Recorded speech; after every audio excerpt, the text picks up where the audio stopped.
張柏芝在紅館熱舞的視頻被傳到網上的那天，幾乎沒有任何預兆。那原本只是一場普通的演唱會片段，她穿着寬鬆的舞蹈服，在舞台上完成了一段編排好的舞蹈動作。視頻時長不到2分鐘，卻在那天晚上被推上了熱搜。評論歐的聲音從最初的這跳的是怎麼開始，逐漸變成更密集的質疑和嘲諷。有人說他用力過猛，有人說年紀不小了船這樣，船有人乾脆用監戒來總結那段不到2分鐘的表演。張柏芝沒有回應，沒有刪帖，也沒有通過工作室發布任何說明。他在接下來的幾天裡保持沉默，像是把那段視頻連同所有評論一起放在了一個他不需要反覆查看的位置，然後繼續處理手頭的工作。沒有因為那段視頻的播放次數增加而調整自己接下來的行程安排。在他保持沉默的這段時間裡，這場圍繞那段舞蹈的討論仍然在持續發酵。每個人都在表達自己的觀點，但沒有人能改變已經發生的事實。他確實跳了那段舞，也確實被罵了。到了第5天，Lucas 的社交賬號上出現了一條新的動態，沒有配圖，沒有視頻，只有一段簡短的文字。他用了不到50個字完成了整段內容的陳述，沒有使用感嘆號，沒有使用任何強調情緒的表達，只是用陳述句把一件事情說清楚了。他寫了自己從小到大看張柏芝工作時的狀態，寫了他每次登台前都會提前到現場熟悉舞台，寫了他為了配合燈光反覆調整走位，寫了他收工後在後台沙發上睡着的樣子。他在結尾處寫道，他只是在認真工作。罵他的人可能不知道，他每次上台前都會緊張，但從來沒有因為緊張而取消過任何一場演出。他把認真工作放在了那段文字的核心位置，把值得被尊重放在了那句結尾的延伸線上，讓讀者在讀完最後一行時自然地把這兩個概念拼接在一起。那段文字發布後，轉發量在1小時內突破了預期的傳播範圍，超過了他之前發布過的所有動態。評論歐的水流方向在幾個小時內發生了偏移，原本集中在他跳得如何上的討論被重新引導到另一個方向，他是不是真的在認真工作？那些曾經留下過攻擊性評論的賬號沒有刪除自己的留言，但在新出現的討論中，他們已經被新的評論複合，像被風吹散的落葉一樣散落在頁面的不同位置。有人在那條動態下方重新翻出了那段視頻，這一次沒有人在評價他跳得好不好看，而是有人開始注意到他在跳舞過程中始終保持的節奏，即使動作幅度較大，也沒有失去對時間點的控制。船有人放大了那段視頻中他在舞蹈間隙調整呼吸的瞬間，注意到他的呼吸頻率在動作切換時保持穩定，沒有因為體力消耗而出現明顯的節奏紊亂。Lucas 發布動態的時間點，距離那段視頻最初被上傳已經過去了5天。在這5天裡，他沒有公開回應過任何評論，沒有點讚過任何支持或反對的聲音，也沒有私下聯繫過任何媒體來表達立場。他只是在第5天的某個時間點，打開了社交平台的編輯框，寫下了一段他已經在心裡整理過很多次的文字，然後按下了發佈鍵。他在按下發佈鍵之前沒有猶豫，不需要反覆核對措辭，因為他只是在陳述他從小到大一直在看的事實。那段文字在發出後沒有經過任何修改，也沒有因為評論歐衝入了大量留言而追加補充說明。他在發佈後沒有再做任何後續操作，只是讓那段文字留在那裡，不調整排版，不調整字體，也不回覆任何留言。他選擇用陳述句來完成一次不需要情緒修飾的發佈，沒有在結尾處使用任何感嘆號來強調他的付出，也沒有在句首使用任何轉折詞嚟削弱外界批評的效力。他在動態中提到的那些細節，後來被一些人逐一核實。有工作人員證實張柏芝確實會在演出前提前到場熟悉舞台，有同場演出的藝人助理提到他確實會在收工後在後台短暫休息。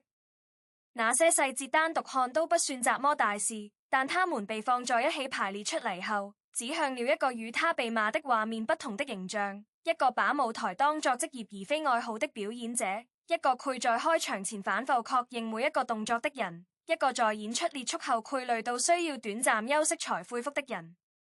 他不是在做一件偶然為之的事，是在完成一份他已經在做的事情。那些被核實的細節形成了一條清晰的鏈條，從他到他劇場到演出結束，每一段都有人注意到他的動作習慣，包括他在登台前都繪對一片走位圖，確認舞台標記的位置沒有因為場地的變化而需要重新調整。他的那些習慣沒有因為被外界討論而改變，也沒有因為那幾天的負面評論而增加或減少執行次數。在那條動態發布後的第二天，像柏茲的社交賬號依然沒有更新。他既沒有轉發 Lucas 的發言，也沒有以任何形式回應那段視頻。據當時與他共事的工作人員透露，他那天照常出現在排練室，完成了整場排練，沒有提前離開，也沒有因為那件事縮短排練時長。他在排練中沒有提及那條動態，也沒有問起網絡上最新的討論走向。排練結束後，他在更衣室裡坐了一個人，用手機屏幕的光照亮了手邊的一杯水。他沒有打開任何社交平台，也沒有查看通知欄裡是否有新的消息衝入，只是把手機放在了更衣舉裡，然後背上包走出了排練室。他站在排練室門口停讀了幾秒，確認所有東西都收拾好之後才關門離開，沒有因為那幾天的事情而改變自己的關門習慣。Lucas 在那條動態發布後沒有再更新過任何補充內容，也沒有在採訪中解釋過他選擇在第五天發布那條動態的原因。他的社交賬號在那之後恢復了之前的更新頻率，沒有因為那條動態的傳播量增加而調整內容密度。那篇短文為他母親提供了一次無聲的緩衝，把他跳得怎麼樣這個疑問替換成了他是不是認真在工作這個事實。他不需要被驗證，因為他一直在被驗證，只是有人選擇在第五天替他說出了那句話。他在那天發出的文字沒有包含任何可以被反駁的觀點，只包含了一早已經被時間驗證過的事實。那些事實在他發出後被一些人重新翻看，而另一些人則選擇將他們與那段舞蹈視頻放在同一頁面上對照閱讀。他在排練間隙寫下的段落裡，沒有安排任何需要後續補充的論據，因為那些論據在他每一次登台前都已經提前擺放到位了。那些細節已經被他反覆執行過，不再需要額外的確認來證明其準確性。場上的時鐘指向下一個排練時段時，他已經站了起來，走向了舞台中央。燈光在倒計時結束後重新亮起，沒有因為任何原因而推遲。在那條動態發布後的幾天裡，網絡上的討論熱度經過峰值後開始緩慢回降。在這段時間內，有人開始翻出張柏芝過往的公開行程記錄，試圖從那段舞蹈視頻引發的爭論中抽離出一份更完整的工作記錄。那些行程記錄單獨看都是零散的信息，把它們按時間順序排列出來後，展現出的是一條連續的時間線，而不是一段突然出現的表演。他在過去幾年裡保持着一個相對穩定的登台頻率，形成了一段可以被測量的週期性軌跡。他的每一次登台之間都間隔着相似的時間段，從排練到演出之間的間隔長度保持着一致，沒有被公開討論或不被討論的階段所改變。有網友在整理行程時注意到他過去5年的演出量變化不大，即使在他被質疑最集中的那段時間裡，也沒有出現過他因為輿論壓力而減少演出量的記錄。Lucas 注意到有人在評論區貼出了一張時間線圖，列出了張柏芝過去數年的演出記錄，每個節點都標注了地點和演出類型。他沒有點擊查看那張圖的具體內容，因為其中的信息他不需要通過圖表來獲得。他在發布那條動態之前就已經擁有了一套完整的記憶記錄，不需要通過圖表來補充那些缺失的日期。他只是確認了那張圖的存在，沒有放大查看，也沒有截圖保存。那張圖被發布在評論區後，增加了原本分散的記錄之間的連接性，讓那些節點形成了一條不需要額外說明的可視化路徑。有網友在看完那張圖後留言表示，那條時間線本身已經可以回答那些關於他是否真的認真對待舞台的疑問，而那些疑問在被時間線複習後，逐漸失去了之前的熱度，像被水浸濕的紙一樣慢慢沉了下去。在 Lucas 發布動態後的第7天，像柏茲在一次公開活動中被問及那條動態的內容，他沒有迴避這個問題，也沒有延長回答的時間。他站在那裡想了一下，沒有在開口前做出複雜的反應，然後說了一句：他寫的是他看到的，我未有教他寫。這句話後來被一些媒體報道時簡化了措辭，但他在說這句話時的姿態沒有改變。他站在人群前面，穿着排練時常穿的那件深色外套，在說完那句話之後沒有再做任何補充。他回到排練室後，繼續完成他當天的排練計劃，按照既定時間表逐項推進，沒有因為那個採訪而縮短或調整當天的安排。排練結束前的最後一次走位，他提前對照燈光標記調整了站位，完成動作後確認了位置偏差，調整了標記位置後讓燈光師重新測試了一次。那天的排練結束後，他沒有再回看那段舞蹈視頻，也沒有打開社交平台查看那條動態的後續反饋，只是確認了自己在排練中完成的那些動作沒有問題，然後離開了排練室。Lucas 在那段時間裡也沒有因為那條動態獲得大量關注而更新自己的社交賬號，他的賬號停留在那條動態發布後的狀態，沒有新增內容，沒有轉發，也沒有發布任何與後續討論相關的內容。在那段時間裡，他的活躍度擁持在較低水平，沒有因為那條動態的成功發布而增加後續的發言頻率。他的信息發布習慣保持着原有的節奏，與他的生活方式保持一致，不因外界的反饋而調整內容計劃。他觀察到那段文字的傳播範圍超過了預期，但他沒有通過後續的發布來延續那條動態的熱度，也沒有通過任何方式對評論區的內容進行思算或控制。他在完成那50個字的陳述後，把剩餘的空間留給了那些接收到那段文字的人，讓他們自行決定如何閱讀它、如何轉述它，以及是否需要用它來替換自己原有的理解。他不需要通過持續的發言來擁護那條動態的影響力，因為他已經完成了他需要完成的功能，而他已經退回到了他原本所在的位置。在一次節目排練期間，片場的排練室裡出現了一幕十分低調卻極具感染力的畫面。旁人無意間看到，像柏茲獨自坐在排練室角落的折疊椅上，全程安靜專注，手中一直拿着自己的手機。不同於大多數藝人休息時查取網絡資訊、查看社交動態或是瀏覽網友評論的狀態，此刻的他沒有關注任何外界的輿論反饋，也沒有消遣放鬆。手機屏幕上播放的是他自己的舞蹈練習錄像回放。